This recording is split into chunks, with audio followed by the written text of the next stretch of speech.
In July and August of 2019, having left England for the second time, in order to move to Canada for the second time, I embarked on a month-long journey around much of Western and Central Europe.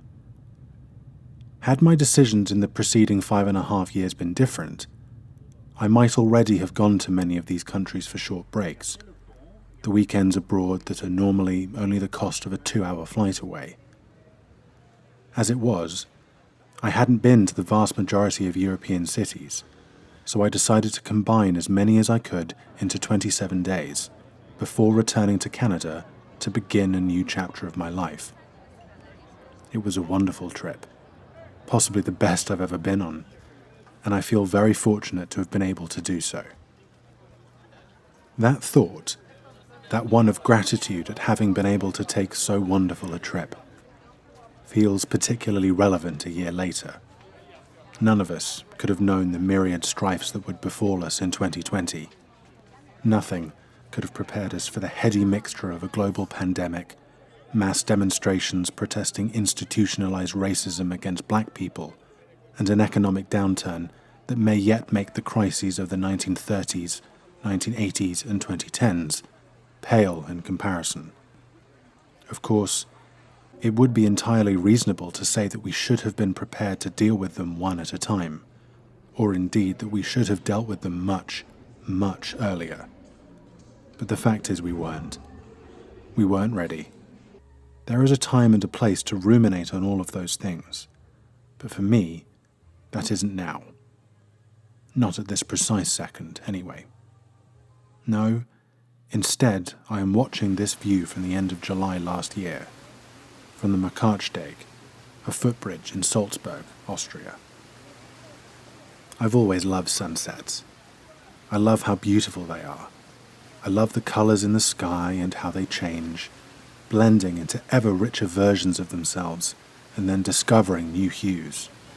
The change is imperceptible from moment to moment, but it is astonishing to me to see how much the colours change in a matter of minutes. But that isn't my favourite thing about a sunset. My favourite thing about a sunset is that, for me, it's a chance to think quietly and with intent. There is something about a sunset that invites me to think about the day that I've had, what was good about it, what I might have done differently, and what I might do tomorrow. I know that to speak of a sunset in this way has become something of a cliché, but I don't think that has to mean we shouldn't do it.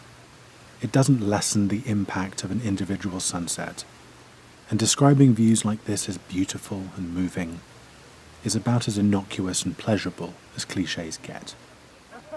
When I think of this sunset in particular, I think about where I was in my life when I experienced it.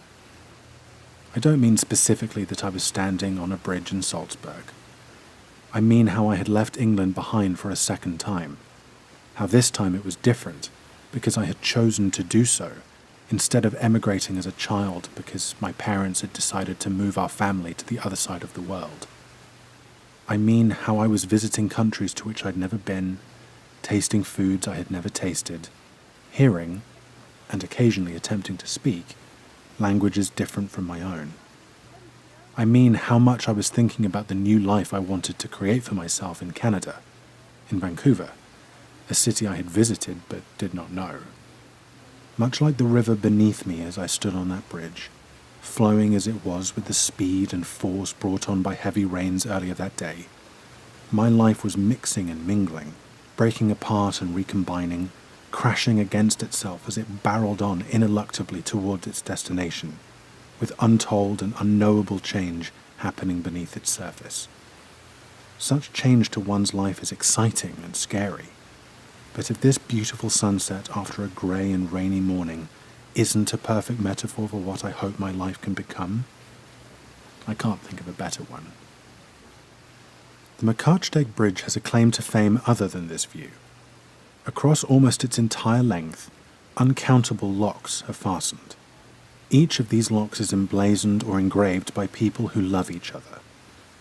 Upon these locks are written the lovers' names, their initials, or simple declarations of undying love.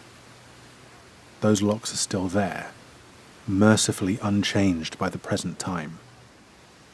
I've been thinking about those locks a lot recently. They, like the love we humans have for each other, will endure. When this is all over, while we mourn the damage this virus has done and the long-term effects it will have on us, while we attempt to build a world that is better than it was before, we will still love each other.